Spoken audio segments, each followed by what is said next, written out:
say enough in his contribution, in my view, that the system at the moment is disorderly and uncontrolled. The people with the most agency in the system at the moment are human traffickers. And I appreciate the power and the anger with which he spoke, but I know he has the same power and anger towards those individuals. The public confidence in the mainstream to deliver meaningful change in this space is subterranean. This is the last go from the mainstream to do this. I've been to Calais. I've seen the footage gathered by the French police. I've seen the drone footage. I've seen the boats on the beach. I've seen the camps that have been set up by the traffickers bringing people over. Because I've watched the footage where the people in the boats, seeing the police approach, pick up the children and throw them in the sea, knowing that the police will have to rescue them rather than stop the migrant boat. So we should make no apology for taking robust action to address those specific concerns. And knowing that each of those boats is worth 70 to 80,000 euros worth of revenue to their criminal enterprise, and most of us, I would expect, as politicians canvassing, will have heard it. Our voters tend to be very positive about all of the migrants that they personally know. They're like the ones that run the local shop and the ones that work in the GP practice and the ones that drive the bus and the ones that are their next door neighbours. It's all the others that they are worried about.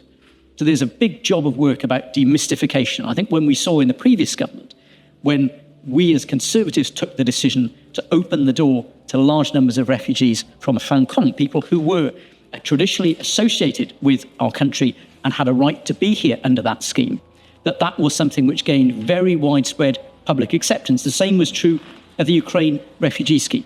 So we need to make sure that we have really tough measures in place around illegal migration and an appropriate and compassionate response to those we see in need. We know that public order, as a result, is in jeopardy. And I think we have to be really careful. We certainly won't ever hear this from this dispatch box, but I would appeal to all colleagues that there is no progressive defence of the status quo.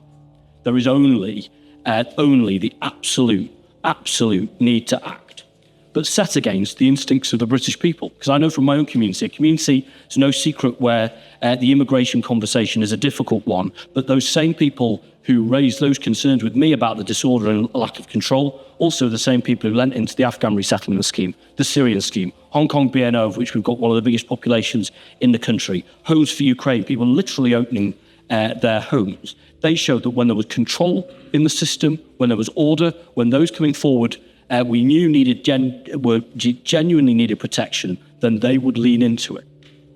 That is an awful lot to build on. And I am proud that we're part of a government that's been willing, even when it's politically difficult, to say that we do intend to pivot the model in that way. If people are failed asylum seekers, if people are foreign national offenders and have no right to be in the country, they should be removed.